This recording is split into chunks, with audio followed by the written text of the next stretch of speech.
Bonjour à tous. Alors, je vais essayer de vous partager le document. Ça va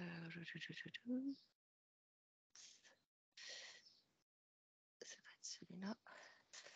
Est-ce que vous le voyez? Très bien, juste le ouais, parfait. C'est bon? Ouais, Ok. Alors, tourisme innovant en Nouvelle-Aquitaine, je vais vous resituer le dispositif. C'est un dispositif qui existe depuis 2017, qui avait un format d'appel à projet jusqu'en 2019, qui est passé après dans le droit commun des politiques touristiques de la région et qui revient en 2022, cette année, sous forme d'appel à expérimentation. Ce dispositif s'inscrit dans le schéma régional de développement du tourisme et des loisirs sur l'enjeu 6, créer les conditions de l'innovation et générer une culture d'expérimentation. Il répond à l'ambition de la feuille de route Néoterra de la région pour accélérer les transitions, qu'elles soient économiques, écologiques, sociales de la filière. Et elle s'inscrit aussi dans la continuité du plan de relance et plan de rebond suite à la crise du Covid pour accompagner les professionnels vers un tourisme plus durable, plus vertueux. Donc l'édition 2022 n'est plus une édition ouverte, open innovation, où on a accompagné l'innovation des différentes solutions, innovation d'usage, de produits, d'offres ou d'organisation. On est maintenant sur des thématiques prédéfinies. La première thématique, c'est pour un tourisme plus résilient. Et là, on va s'intéresser à qu'est-ce qui peut favoriser l'économie circulaire, le réemploi, le recyclage des déchets produits par la filière tourisme. La deuxième thématique, c'est pour un tourisme bas impact. Comment limiter l'impact carbone des activités et usages touristiques. On s'intéressera également à la mesure de l'empreinte carbone et à la compensation carbone de la filière tourisme. Et sur la troisième thématique qui a été définie, elle est relative au tourisme d'affaires et événementiel et comment accompagner la mutation et la transition de ce secteur économique qui a énormément souffert de la crise du Covid. Pourquoi cet appel à projet? Donc l'objectif de la région, c'est bien de conforter l'activité économique et accompagner les transitions par l'expérimentation pour un tourisme plus responsable, vertueux, en encourageant les collaborations interfilières entre les professionnels du tourisme, les territoires et les entreprises. L'ensemble des expérimentations qui seront retenues seront partagées et les bonnes pratiques seront diffusées en vue d'un déploiement des différentes solutions qui auront été expérimentées. Oui. À qui s'adresse cet appel à expérimentation? Donc, le public, il est très large. Ça peut être des professionnels, des territoires ou des entreprises, des acteurs publics ou des acteurs privés. Ça peut être des associations, des entreprises, des groupes d'acteurs, des collectivités, des établissements publics, même des labos recherche, établissements. Donc, vraiment, ça s'adresse largement aux acteurs d'entreprises innovantes, les territoires ou les professionnels du tourisme. Pour quel projet? Il faut forcément, en candidatant dans cet appel à expérimentation, répondre à l'une des 3 thématiques, présentées. Conduire des expérimentations concrètes, c'est-à-dire on n'est pas dans l'intention, on n'est pas dans un concept, on est vraiment dans un projet qui définit le périmètre, la thématique, les partenaires, les équipes mobilisées, le budget. Le porteur de projet doit avoir son siège en Nouvelle-Aquitaine. Si c'est un territoire ou un professionnel du tourisme, c'est assez simple, mais ça pourrait être aussi, une entreprise, du numérique. Si l'entreprise du numérique n'est pas en Nouvelle-Aquitaine, elle ne peut pas apporter un projet. Par contre, si un territoire ou un professionnel fait appel à une solution hors de Nouvelle-Aquitaine, c'est possible parce que le portage se fait par le territoire ou le professionnel. Il faut démontrer la valeur d'usage et la faisabilité technique de l'expérimentation et il faut qu'elle facilite la création de valeur en Nouvelle-Aquitaine, donc qui a un impact économique, social ou environnemental. Tout ça au regard de nos priorités, Néoterra, numérique responsable, tout ce qui est la politique des transitions. Pour les dépenses éligibles de ces projets d'expérimentation, on retrouve tous les coûts de conception, prototypage, développement, tout ce qui est investissement matériel ou immatériel, le coût des prestataires extérieurs nécessaires au développement donc de l'expérimentation. C'est une subvention d'investissement, donc les frais de personnel, prestations intellectuelles ou frais de déplacement seront limités à 40% du coût total de la dépense éligible du projet. Et dans ces 40%, on peut valoriser des coûts non salariés à hauteur de 30%.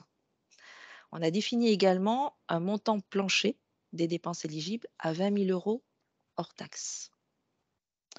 Sur l'aide régionale, c'est un taux d'intervention maximum à hauteur de 50% du montant des dépenses éligibles, ou en hors taxe, ou en TTC, et le montant est de 100 000 euros. Donc, si le, le porteur de projet n'est pas fiscalisé, on va prendre un coût en TTC.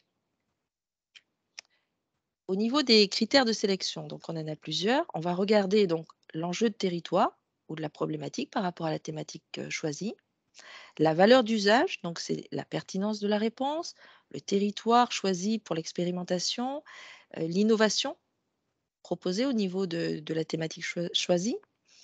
Sur la faisabilité, on va regarder la valeur technique de la solution proposée, la capacité financière des partenaires à porter le projet.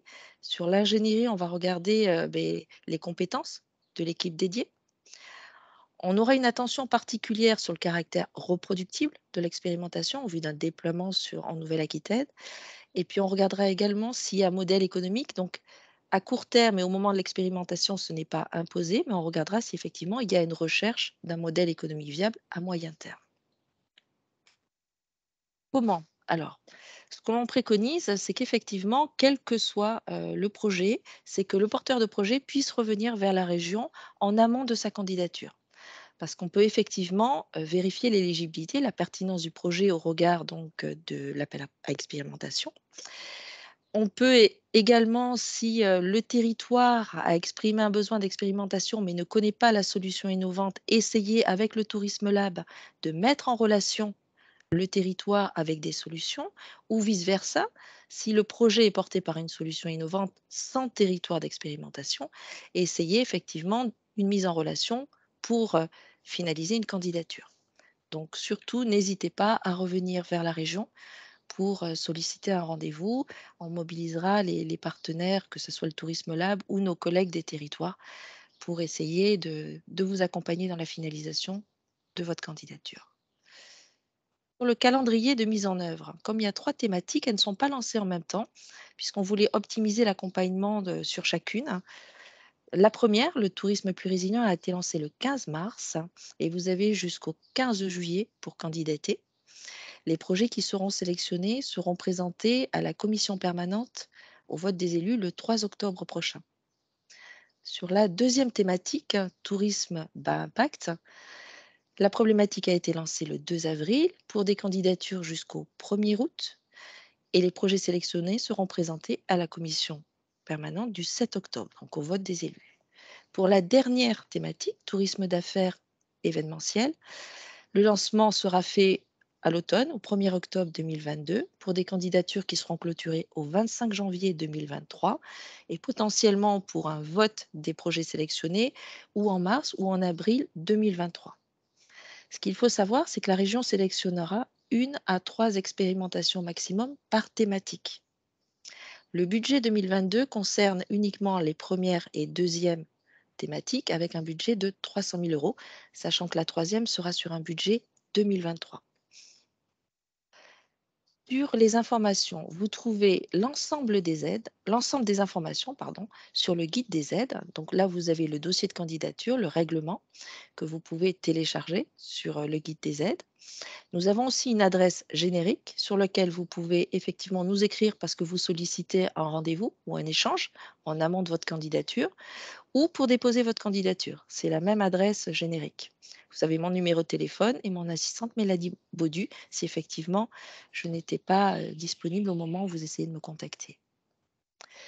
Donc voilà pour la présentation du dispositif. Je vais passer maintenant la parole aux 2 lauréats d'éditions précédentes, hein.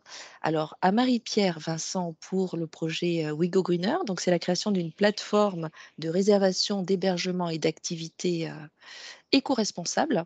Donc Marie-Pierre, je te passe la parole et j'introduirai Philippe après. Je vais enlever ma présentation. Hop.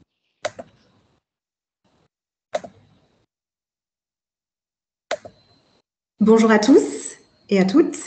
Est-ce que vous voyez bien ma présentation? Parfait pour nous. Ok, très bien. Donc, je suis ravie d'être avec vous aujourd'hui Oui, c'est pour bon.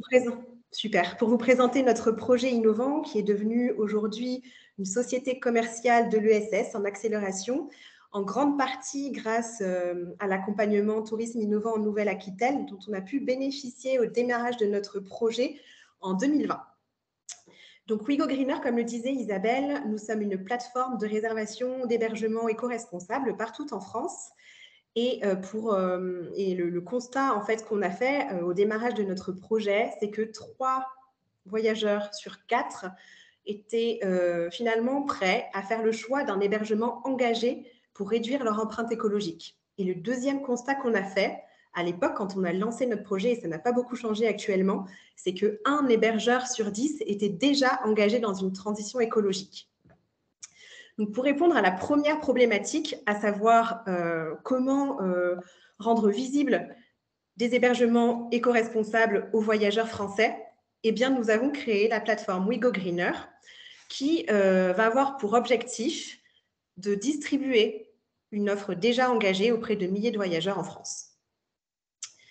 Et justement, quand je vous disais que nous sommes une société innovante, on a bien évidemment une innovation d'usage puisque nous faisons la promotion d'un tourisme plus responsable, mais nous avons également une innovation technologique à travers notre Green Score, qui est un algorithme qui va mesurer l'engagement éco-responsable des hôtes, puisque nous allons mesurer plus d'une centaine de critères auprès de chaque établissement autour des thématiques suivantes, donc construction et habitat durable, énergie, enfin, gestion des ressources telles que l'énergie, les déchets et également l'eau, mais également l'alimentation proposée sur place.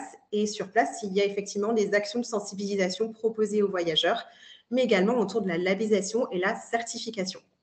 Ce Green Score va avoir plusieurs objectifs, mais le premier va surtout servir aux voyageurs de trouver chaussure à son pied et de trouver finalement et de comprendre très facilement sur notre site, quand ils sélectionnent un hébergement, en quoi un établissement est engagé.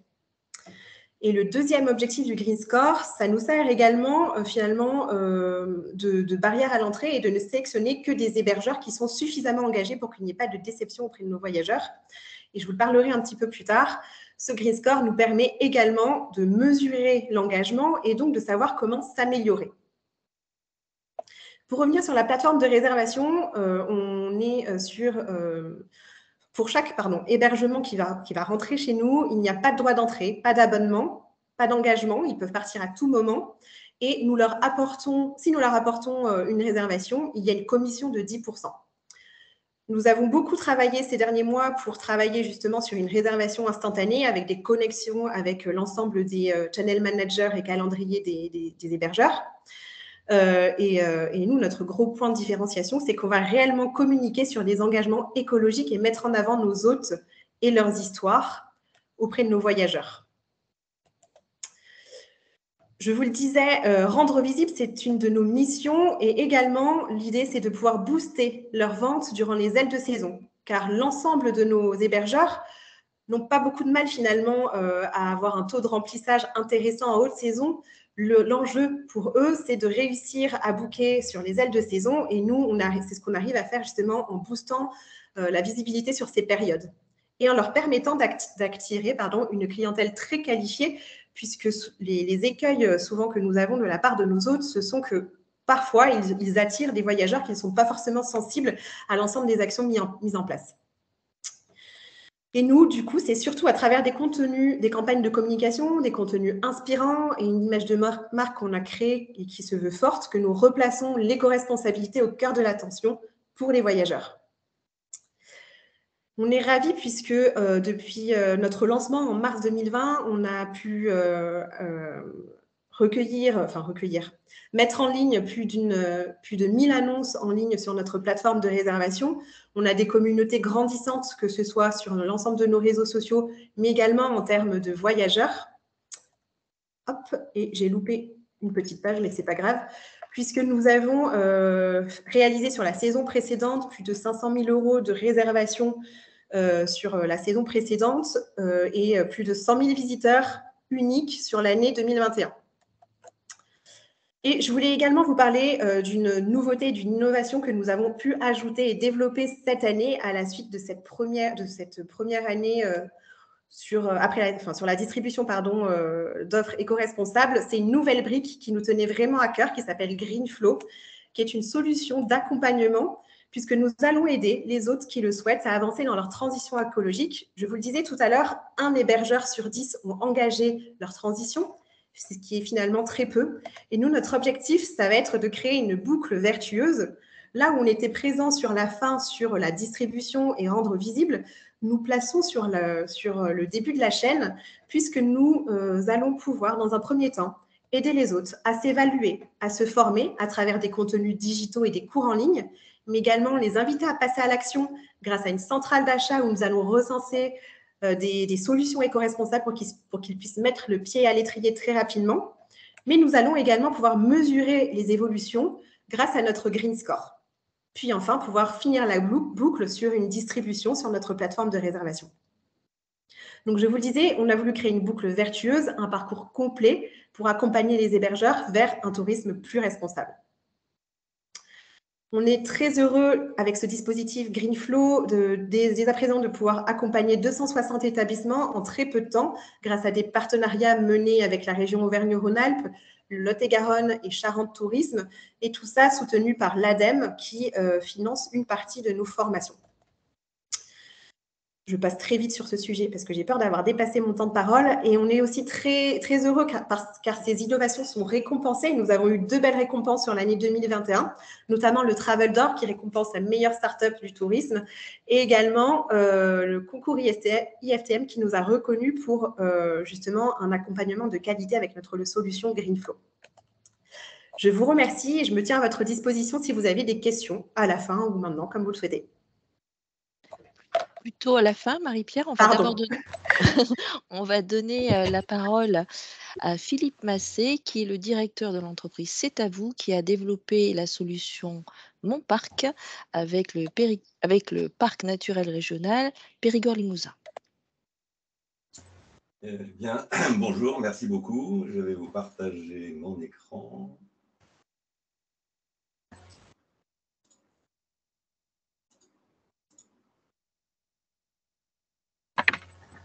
Et vous allez me dire si vous voyez mon écran.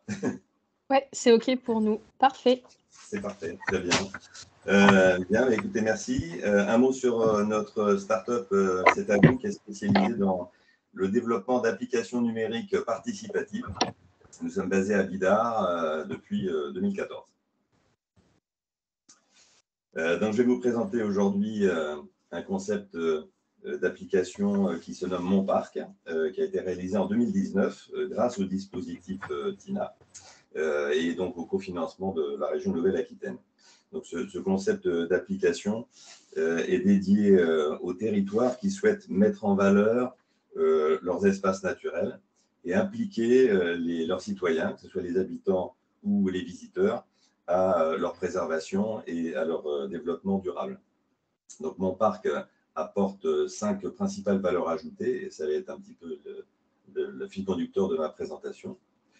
Donc, en premier lieu, mon parc permet de mettre en valeur le patrimoine naturel, historique, culturel de ces territoires, ainsi que mettre également en valeur les acteurs économiques qui contribuent à le faire vivre.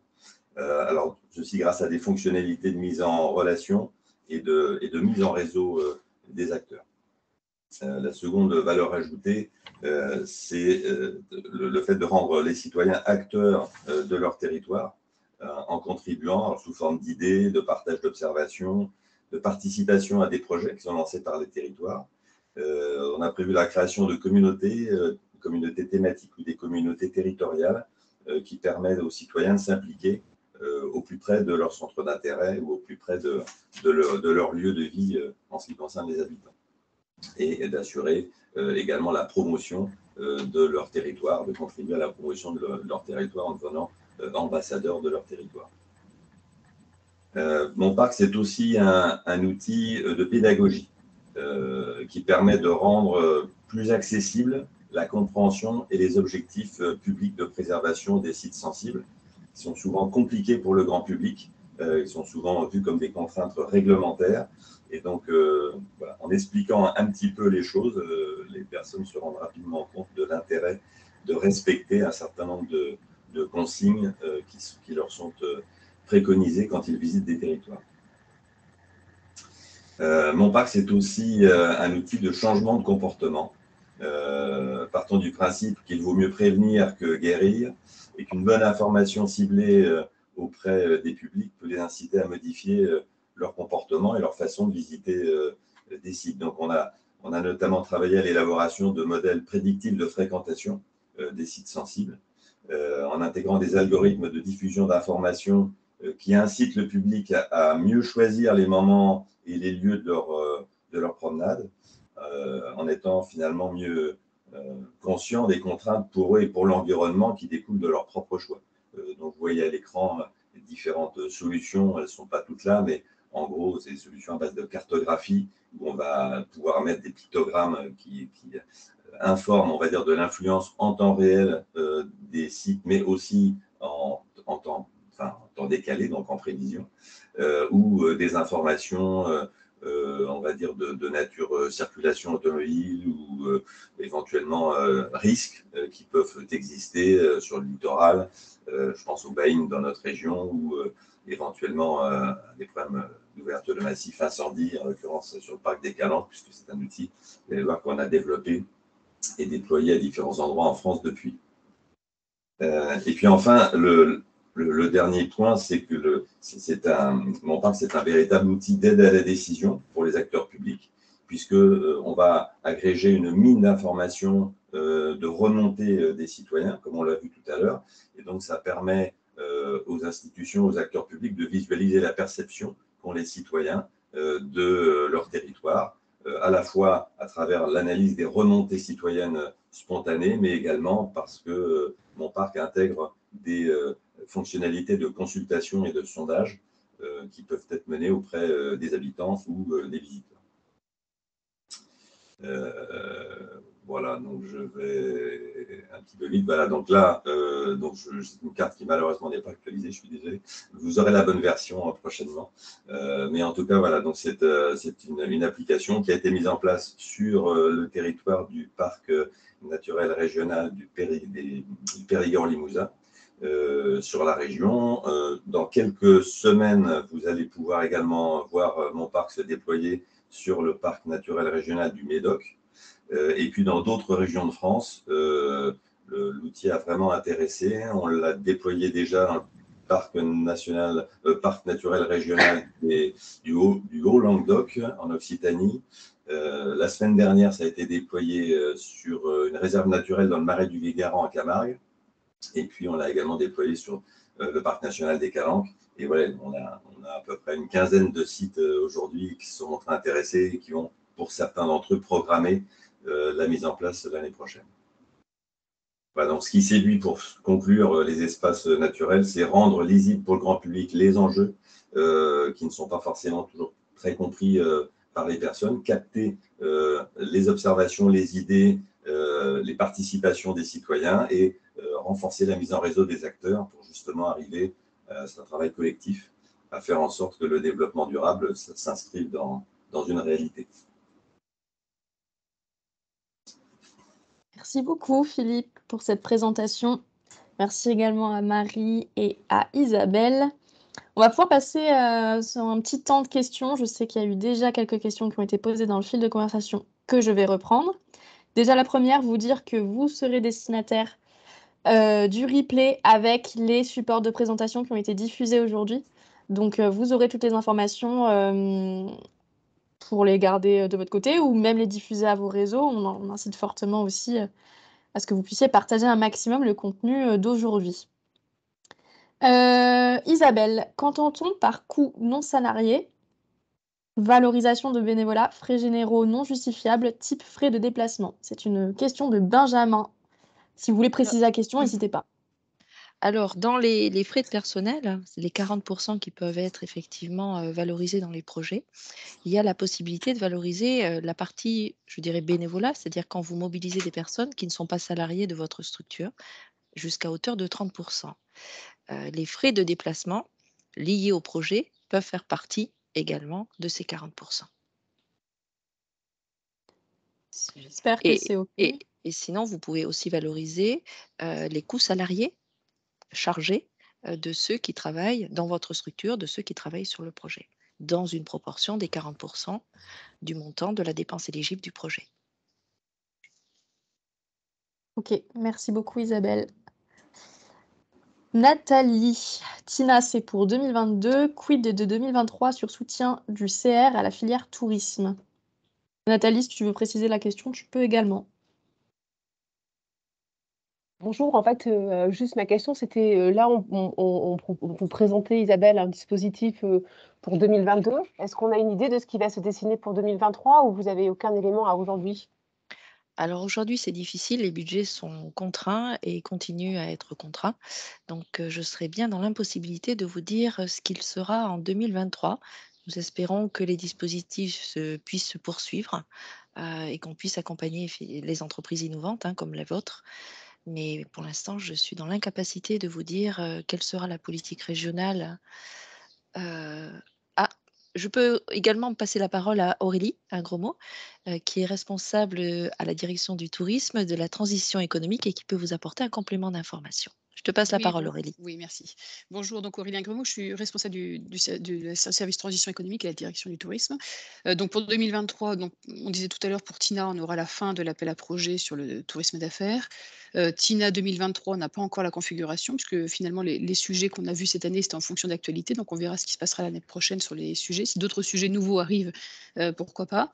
Et puis en effet, les contraintes budgétaires de manière générale, mais la situation globale de l'ensemble des collectivités font qu'on ne sait pas encore où on va, sachant qu'on a quand même des inconnus, en tout cas des documents directeurs qui vont arriver ces prochains temps, puisqu'on a le schéma régional de développement économique qui est en finalisation, qui sera présenté au mois de juin, et qui est en fait le cadrage global des règlements d'intervention économique, et donc un règlement d'intervention tourisme qui sera revu lui aussi en fin d'année 2022 pour une application 2023. Donc il y a beaucoup d'inconnus et d'incertitudes, mais en tout cas, on prendra en gros en compte le schéma régional de développement économique, et puis ensuite un règlement d'intervention tourisme nouveau qui arrivera pour 2023, dans lequel s'inscrira ou s'inscriront un ou des appels à projets peut-être. Voilà. Donc en effet, pour l'instant, on travaille encore à l'élaboration des documents de cadrage, et ensuite découleront les documents un peu plus précis. Ok, c'était ça ma question. Merci pour la réponse, c'est très précis. Je vous en prie.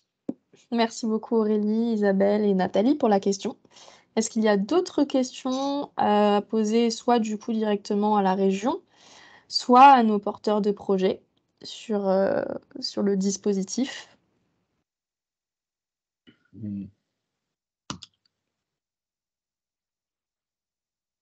N'hésitez pas.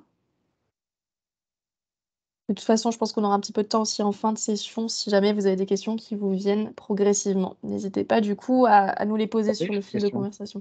Oui, dites-moi. Oui, bonjour. Bonjour. Par rapport au troisième volet, la troisième thématique, événementiel et tourisme d'affaires, il faut qu'il y ait un lien entre les deux ou c'est l'événementiel tout azimut? Est-ce que vous pouvez préciser un petit peu cette thématique? Les deux thématiques pourront être traitées. Pour l'instant, il y a une étude en cours au niveau de la région qui va nous aider à définir d'une façon plus précise les problématiques qui pourraient être proposées. Les deux ne sont pas a priori liés. D'accord. Ça sera précisé au mois de... Je pense qu'on pourra vous le préciser courant septembre. Ça sera précisé effectivement. Parce que pour votre info, moi je suis à la base dans le domaine de l'événementiel depuis 20 ans. Donc, je suis chef d'entreprise dans l'événementiel et j'ai créé une start-up il y a 2 ans, justement pour résoudre des problématiques liées à l'événementiel et qui touchent aussi le tourisme et la culture.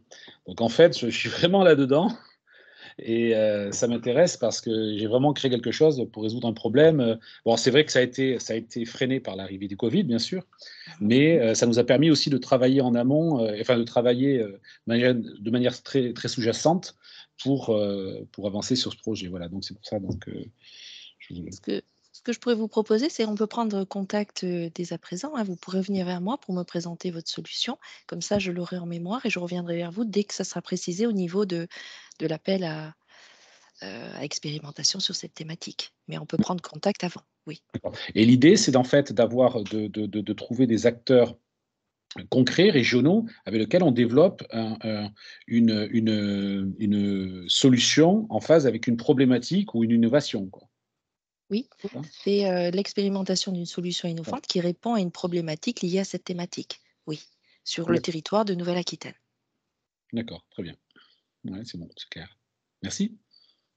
Merci beaucoup pour cette question et cette réponse. Et du coup, vous avez dans le fil de conversation le lien pour retrouver le dossier de candidature, mais ne vous inquiétez pas, on vous enverra aussi ces liens-là dans notre mail récapitulatif. Vous serez destinataire de toutes ces informations. Écoutez, merci beaucoup pour ces échanges sur cette première partie sur Tina. On va maintenant passer sur la deuxième partie avec la présentation de l'appel à projet tourisme, culture et numérique que Myriam Drouet de la délégation du numérique va nous présenter. Myriam, Oui. si tu peux nous partager ton écran. C'est ce que je suis en train de faire. Alors, vous allez me dire si c'est OK pour vous. Est-ce que tout le monde voit Ouais. mon écran? Parfait, merci. Ok, super, merci Manon. Bonjour à toutes et à tous. Donc moi, je vous présente aujourd'hui cet appel à projet tourisme, culture et numérique. Je suis Myriam Drouet, je travaille à la délégation numérique. Mais donc, je vous présente cet appel à projet au nom d'une équipe projet qu'il y a derrière et qui est composée aussi de mes collègues de la direction du tourisme, donc Isabelle Siron et Béatrice Courouble, et de la direction de la culture et du patrimoine, Franck Cabandé, et qui seront donc avec moi pour les questions, pour répondre à vos questions s'il y en a. Donc rapidement, un petit point de contexte sur cet appel à projet. Il fait suite à un ancien dispositif qui était déjà porté conjointement par les 3 directions numériques, tourisme et culture entre 2017 et 2019 et qui avait pour objet en fait d'impulser de l'innovation numérique auprès des organisateurs de manifestations culturelles dans un objectif d'attractivité touristique des territoires. En 2020, la crise Covid a fortement impacté les filières touristiques et culturelles, comme vous le savez. Et donc, la région, et notamment les élus, ont vraiment souhaité, on va dire, capitaliser sur ce qui avait été fait auprès des manifestations culturelles entre 2017 et 2019 pour disposer d'un nouvel appel à projet qui soit, lui, ouvert à l'ensemble des acteurs du tourisme et de la culture. Donc, il y a une vraie volonté politique derrière cet appel à projet qui s'inscrit d'ailleurs dans un plan de relance qui était donc notamment destiné à soutenir les filières touristiques et culturelles de la région. Donc, fin 2020, on a lancé une première édition de cet appel à projet qui s'est clôturée au printemps 2021 et qui nous a permis donc de soutenir 17 projets pour une enveloppe globale de 900 000 euros, 17 projets qui ont été retenus parmi plus de 70 candidatures. Et donc, au vu de ces résultats et au vu, on va dire, de ce volume de candidatures, il y a eu de nouveau la volonté politique de reconduire ce dispositif en 2022. Donc, les objectifs de cet appel à projet, en tout premier lieu, c'est d'encourager donc les collaborations et les expérimentations entre professionnels des différentes filières concernées, filières de la culture, du tourisme et du numérique. L'objectif, c'est aussi, mais comme je le disais, comme l'appel à projet est inscrit dans ce plan de relance régional, l'objectif, il est vraiment d'aller conforter et de pérenniser l'activité économique et sociale des acteurs culturels et touristiques par le développement et l'expérimentation de nouveaux services, de nouveaux produits, de nouvelles offres de tourisme culturel sur le territoire régional. L'idée, c'est aussi de développer un tourisme culturel responsable et de proximité. Il faut savoir que cet appel à projet, donc il a été, dans sa première édition, écrit en 2020. On a été très contraints pendant de nombreux mois, vous le savez, au niveau de nos déplacements, limités, on était confinés, on était limité en nombre de kilomètres, etc. Les voyages à l'étranger étaient compliqué aussi. Donc, faire venir des touristes étrangers, c'était aussi difficile pour la région. Donc, l'idée, c'était vraiment aussi de partir sur des projets de proximité, de tourisme culturel de proximité qui pouvaient répondre à des besoins de nos habitants ou en tout cas à des besoins de tourisme régional, local, voire national. L'idée, c'est aussi de valoriser les expérimentations et donc de partager, de diffuser les bonnes pratiques entre les filières. Quels sont les types de projets qu'on va atteindre? Donc, je vais faire écho à ce que disait Isabelle tout à l'heure. On attend des donc on n'attend pas, on n'est pas dans l'intention, on a besoin vraiment de projets qui soient bien définis, dont les partenaires sont définis, le budget, les ressources mobilisées, etc. On est vraiment dans de l'opérationnalité. Donc les projets doivent être des projets culturels inscrits dans une démarche novatrice. On entend par démarche novatrice qu'ils doivent présenter un vrai enjeu d'expérimentation. Ils doivent intégrer des outils ou des technologies numériques et ils doivent bien sûr être conçus dans un objectif d'attractivité touristique du territoire régional ou du territoire plus local si ça concerne un projet de territoire plus local. Donc on va attendre des projets qui améliorent ou enrichissent l'expérience du public en termes d'offres, de programmation ou de services culturels. On va également attendre des projets de développement de nouvelles solutions, technologies numériques qui vont donc contribuer au déploiement et à la pérennité économique des acteurs culturels et touristiques de la région. On va attendre des projets qui valorisent les initiatives artistiques locales, qui diversifient les publics et qui incitent donc à un tourisme de proximité, comme je l'ai évoqué. Et on va aussi attendre des projets qui présentent un modèle économique réaliste et viable. Et là encore, on est sur, on va dire, des hypothèses peut-être à moyen terme. On ne va pas forcément attendre un modèle économique au niveau de l'expérimentation, mais il faut que ce soit des choses qui soient en tout cas pensées dès le départ. L'appel à projet, donc, il s'adresse aux opérateurs culturels, aux opérateurs touristiques et aux opérateurs numériques. Donc, vraiment, les projets peuvent être portés par un acteur ou des acteurs de ces trois filières. Les projets doivent être conduits en collaboration, donc entre les acteurs des différentes filières concernées. Ce qu'il faut retenir, en fait, vraiment, c'est que nous, on va attendre des projets qui aient vraiment ces trois dimensions, touristique, culturelle et numérique. Donc, il faut que vous alliez chercher la compétence dont vous ne disposez pas auprès d'autres acteurs régionaux qui sont donc issus des filières dans lesquelles vous n'êtes pas. C'est-à-dire que si vous êtes un acteur culturel, peut-être que vous avez aussi la compétence touristique, c'est possible. Par contre, vous n'aurez peut-être pas aussi la compétence numérique. Donc, l'idée, c'est vraiment d'aller chercher la compétence dont vous ne disposez pas et de travailler en partenariat.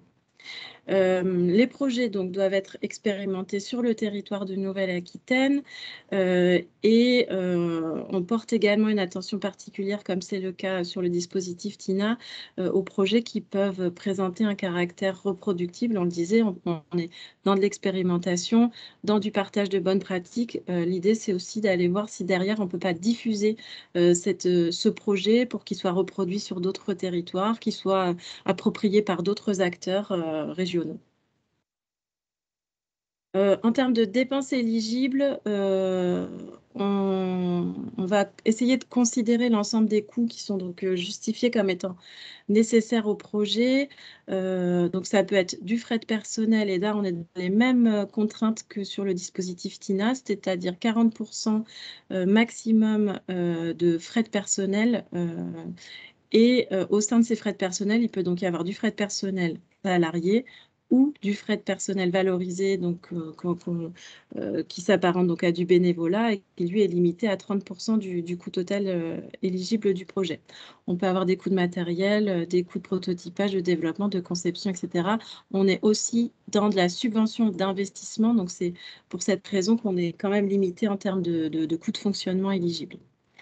L'aide, elle prend la forme d'une subvention. La subvention, elle est plafonnée à 150 000 €. Alors, c'est vraiment un plafond, je tiens à le préciser. On a une enveloppe à partager. L'idée, c'est d'aller essayer d'aider le plus de projets possible s'ils nous paraissent intéressants et pertinents à soutenir. Donc, vraiment, les 150 000 € de plafond, ça nous laisse une marge de manœuvre, mais il faut vraiment avoir à l'esprit que c'est un plafond. Pour information, sur l'édition 2021, on a financé donc 17 projets. Je crois qu'on est entre 12 000 et 90 000 € de subventions attribuées. Donc, ça vous donne une idée un petit peu de différentes envergures de projets. Et sentez-vous aussi tout à fait légitime si vous avez un projet qui n'est pas à hauteur de 150 000 € de subvention. Voilà, c'est vraiment vous dire qu'on attend toute typologie de projet. Une petite précision, donc pour les projets dont le coût total excède 100 000 €, on a un taux d'intervention qui est limité à 50%.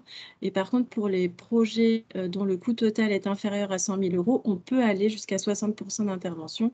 Là encore, c'est 50% et 60%, c'est des plafonds de taux d'intervention. Donc, on ne va pas forcément jusqu'à ces niveaux d'intervention. Rapidement, donc pour terminer, nous, ce qu'on vous invite à faire, si vous avez un projet à nous soumettre, une question, c'est de nous adresser un mail à cette adresse générique que vous trouverez donc sur le support qui vous sera diffusé, tourismeculturenum@nouvelle-aquitaine.fr. Sur cette adresse mail, enfin derrière cette adresse mail, vous avez toute l'équipe projet que j'ai citée en introduction. Et c'est aussi l'adresse sur laquelle vous devrez déposer votre candidature si vous décidez de candidater, et ce, avant le 1er juillet. Vous avez également donc le lien du règlement et du dossier de candidature que vous pouvez télécharger en ligne.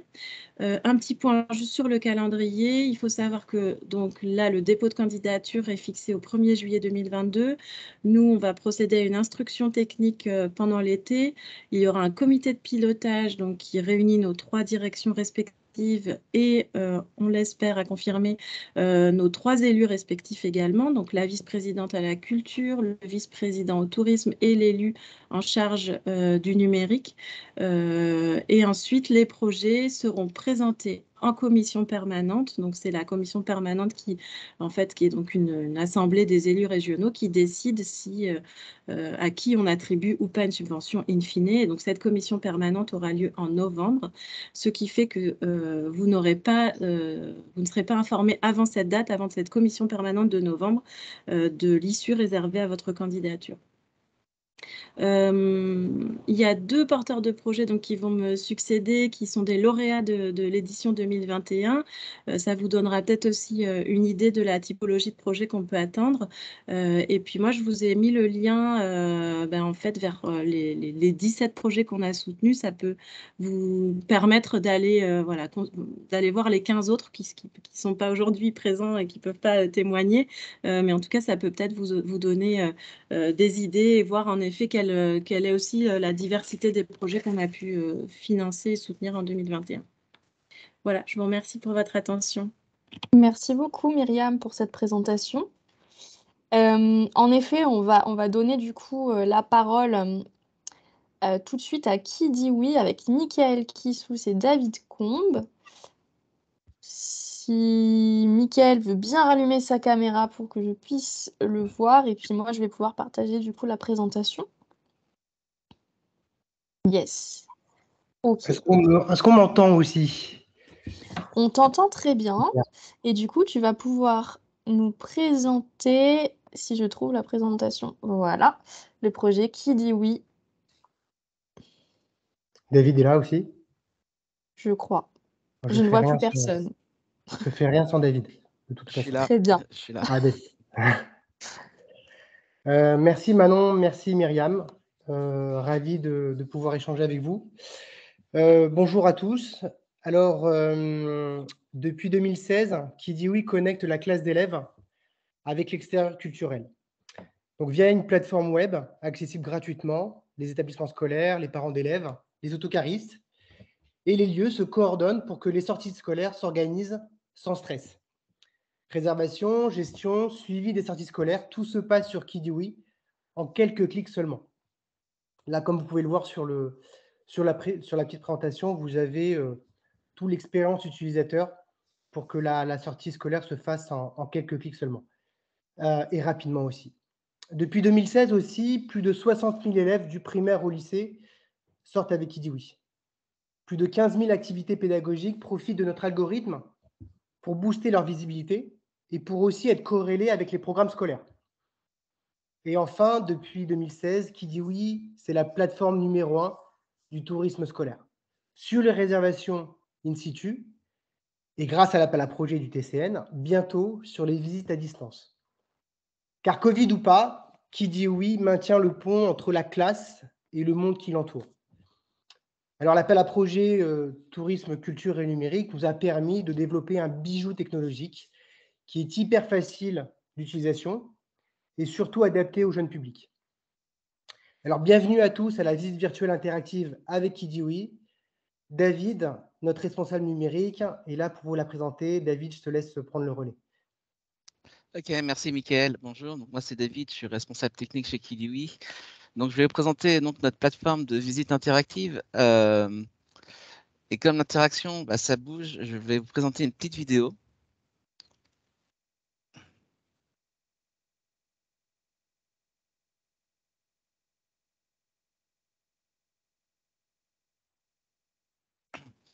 Est-ce que vous voyez tous la vidéo s'afficher à l'écran? C'est en train de charger, mais oui, c'est OK pour nous. Voilà. Donc, je vais montrer comment avec Kidiwi, effectivement, la visite interactive, c'est assez facile. Donc, imaginez-vous, vous êtes le médiateur culturel, vous êtes en haut à gauche et les 3 autres cases sont effectivement des classes. Donc, le médiateur accepte les classes dans la visite les unes après les autres. Voilà. Donc, ce sont des classes, ça peut être des classes en France, mais ça peut être aussi des classes d'élèves qui ne peuvent pas se déplacer pour des problématiques sociales ou des classes avec des handicaps moteurs si votre lieu n'est pas encore adapté. Et pourquoi pas non plus des groupes scolaires qui veulent découvrir le beau patrimoine de la Nouvelle-Aquitaine. Le guide mène sa visite avec une synchronisation en temps réel de tous les éléments de la visite, tout en laissant la liberté à chaque visiteur de regarder et de se promener comme en présentiel. À tout moment, il peut resynchroniser les classes afin de continuer sa visite. Est-ce que vous voyez le petit carré jaune? Ce sont les notes du médiateur qui défilent automatiquement au fur et à mesure de la visite. Voilà. Avec notre comité d'enseignants et nos ingénieurs pédagogiques, nous avons cherché un moyen de capter l'attention des élèves, car nous avons remarqué que les élèves décrochent rapidement lors des visites en distanciel. Vous voyez à l'écran, je vais mettre en pause. Il y a une question avec des réponses. C'est une idée que nous avons trouvée pour capter l'attention des élèves. Et ce qui s'aime peut être agrémenté de ressources multimédia, d'images, de sons et de vidéos, et même de liens vers des ressources pédagogiques externes. Le tout, bien entendu, toujours synchronisé en temps réel avec nos médiateurs culturels. J'ai oublié aussi de vous préciser que la visite virtuelle avec Kidiwi est accessible en 3G sur un tableau numérique ou un écran d'ordinateur avec des enceintes. Et notre surcouche pédagogique peut s'intégrer à des sorties virtuelles déjà créées, ce qui nous permet de ne pas avoir à réinvestir dans des prises de vue. Je vais avancer un petit peu dans la vidéo, même si la visite de l'exposition esclavagisme du musée d'Aquitaine est très jolie, pour vous montrer ce qui se passe en fait à la fin du QCM. Voilà, donc à la fin du QCM, on a accès à des statistiques. Ici, on a des bonnes réponses, mais on peut imaginer n'importe quelle statistique qui pourrait être utile aux médiateurs et aux enseignants. Voilà. Donc, pour tous ceux qui voudraient participer, donner votre avis sur l'évolution de cette visite interactive en ligne, n'hésitez pas, comme l'a fait le musée d'Aquitaine, à nous contacter et pourquoi pas faire une expérimentation ensemble. Voilà. Merci de votre attention et je redonne la parole à Manon. Merci beaucoup David et Mickaël pour cette présentation du projet que Kidiwi a développé grâce à TCN notamment. Je vais du coup passer la parole à Lydie Palaric de la Forêt d'Art Contemporain, qui est notre deuxième lauréate. Yes. Lydie? Oui, bonjour, vous m'entendez bien? Oui, on vous entend bien. Je vais basculer sur mes diapos. Est-ce que c'est bon pour tout le monde? C'est OK pour nous. C'est OK. Alors, notre projet s'appelle Escale atypique. Pour vous présenter ce projet, il faut d'abord que je vous fasse une petite présentation de la Forêt d'Art Contemporain, qui est une association dont je suis la directrice, qui s'inscrit sur le parc naturel régional des Landes de Gascogne. Donc, vous voyez ici sur la carte le territoire, donc en orange, et l'implantation de la Forêt d'Art Contemporain. Donc, ce sont tous les petits numéros qu'il y a sur cette carte. Ce sont des œuvres monumentales en extérieur.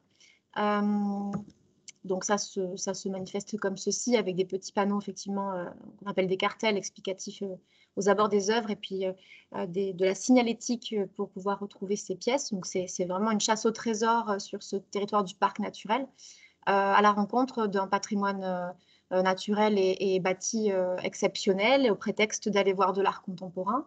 Mais également, voilà, pour faire tomber les murs du musée, rendre l'art accessible à tous tout le temps et apporter différents regards artistiques qui sont directement en lien avec ce territoire-là et inspirés de ce territoire. Donc chaque œuvre a sa propre histoire. Les réalisations se font sur 2 à 3 ans, puisque c'est des pièces qui sont co-construites entre un artiste, un lieu une municipalité, donc des habitants, des scolaires, voilà. Donc c'est sur du long terme pour des implantations qui se veulent le plus pérennes possible, pardon. Voilà, donc je vous ai mis quelques exemples. Voilà, c'est un itinéraire qui se fait en autonomie. On a des éléments qui permettent de faire cette balade avec des cartes, avec maintenant une application numérique, j'y reviendrai, et aussi des propositions de balades et de visites commentées que l'on propose toute l'année.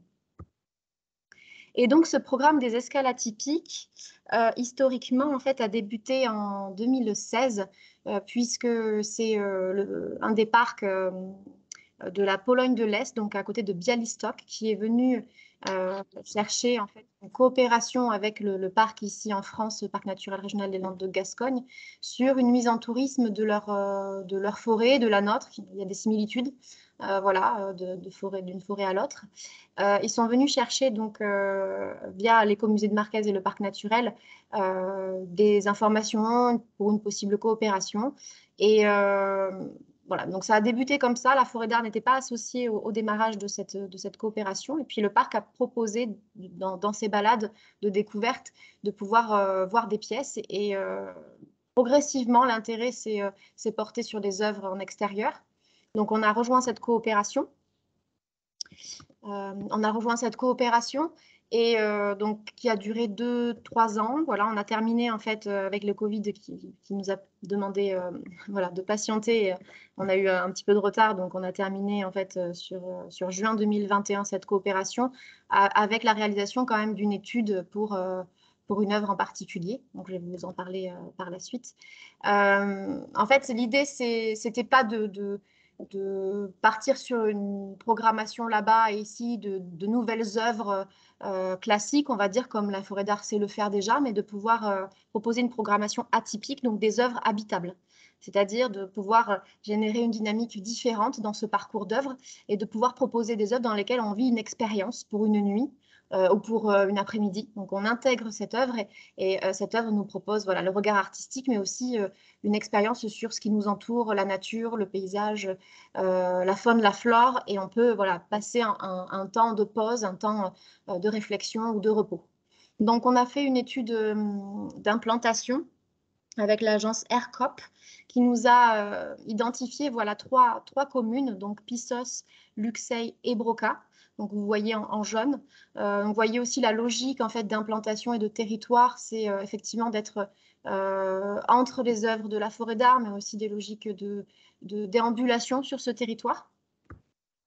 Sur l'étude de mise en tourisme, donc réalisée aussi par ERCOP, en fait, l'idée, c'était effectivement de proposer des expériences de nature, donc de ne pas être dans les villages eux-mêmes, mais de pouvoir être véritablement en forêt, dans des milieux naturels, mais de pouvoir être accessible à pied par des petites randonnées ou des balades, ou accessible aussi quand même en voiture pour d'autres besoins, mais avec le moins d'impact possible. Donc, voilà, en faisant vraiment attention à cet impact-là, comment dire, à cette intégration-là de ces pièces, mais aussi à l'impact des visiteurs sur ces endroits-là, sur ces zones. Donc là, par exemple, nous sommes sur la commune de Pissos, donc vous voyez qu'on se gare assez loin et on accède à pied à la pièce. On est vraiment sur un terrain qui est forestier. Sur Luxeuil, voilà, c'est la même chose. On est sur un environnement de nature particulier. Là, il y a une petite rivière qui traverse. On est aussi sur une volonté de faire découvrir la forêt des Landes. Là, on se situe vraiment en Haute-Lande différemment, pour montrer qu'il n'y a pas que les pins. On est sur une forêt avec de la lagune aussi, des espaces ouverts.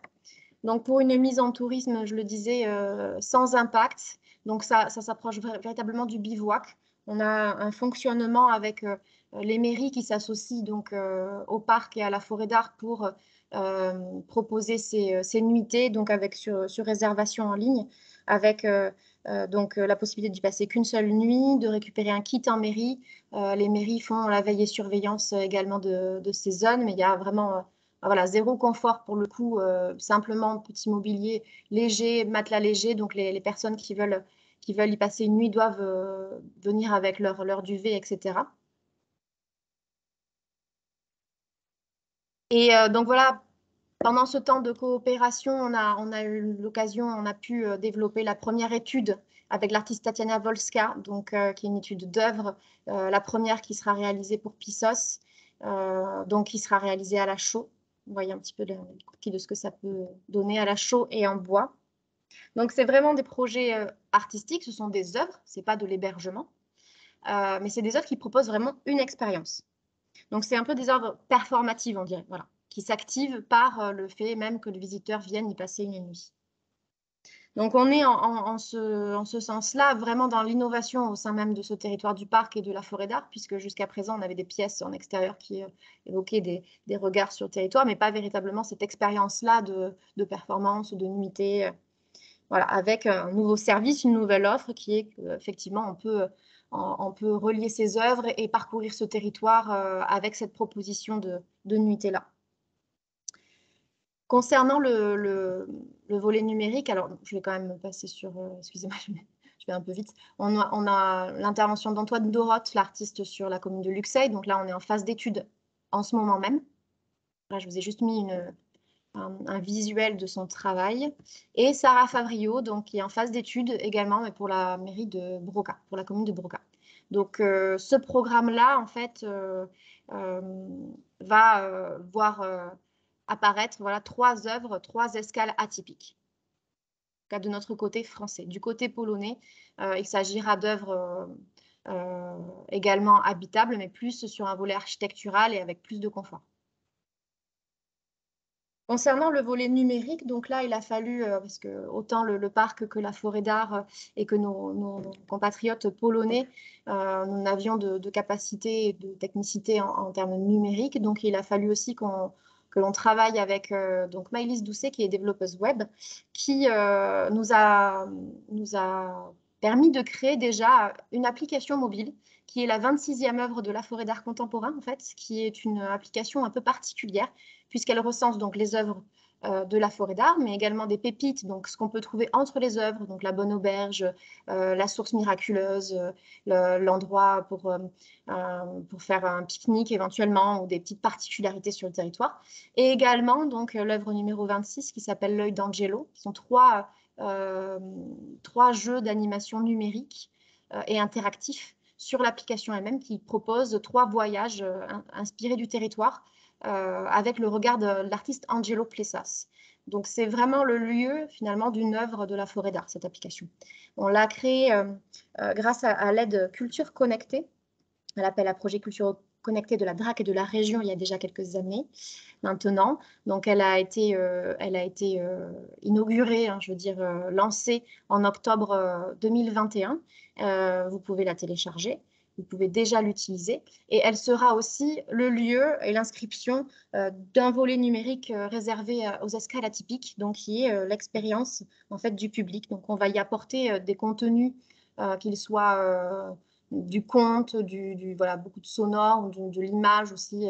On va créer des modules pour qu'il y ait de l'interaction entre les personnes qui vivent l'expérience d'une escale atypique et l'application, donc pouvoir déposer des choses, pouvoir proposer du contenu aussi à ces personnes qui sont en visite.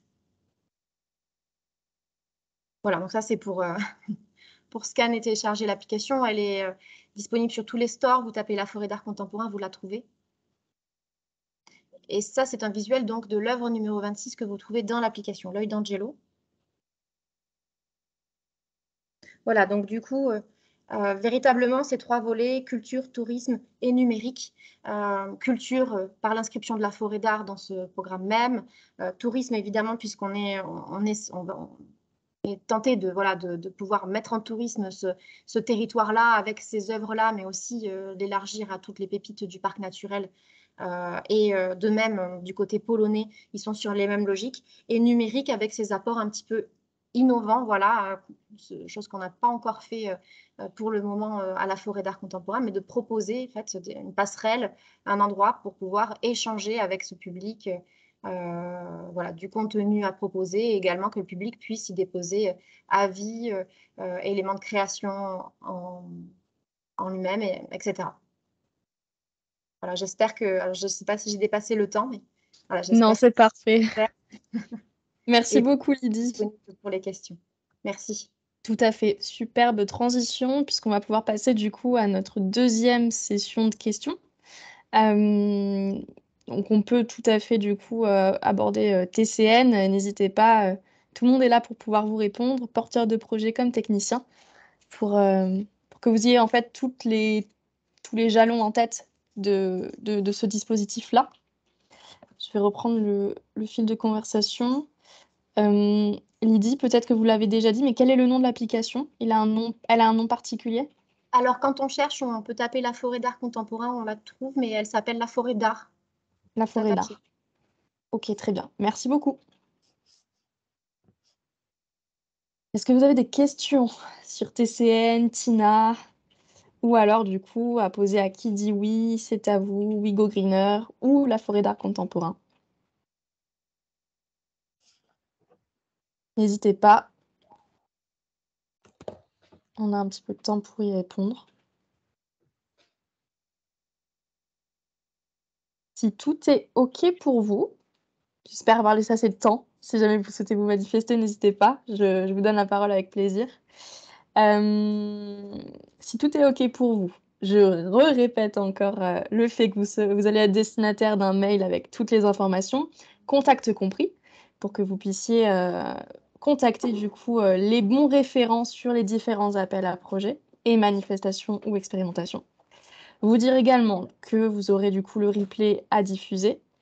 Vous parlez également du coup peut-être du prochain événement que le Tourisme Lab organise, qui est un événement plutôt entreprise là aussi. On aime bien du coup mettre en avant les entreprises.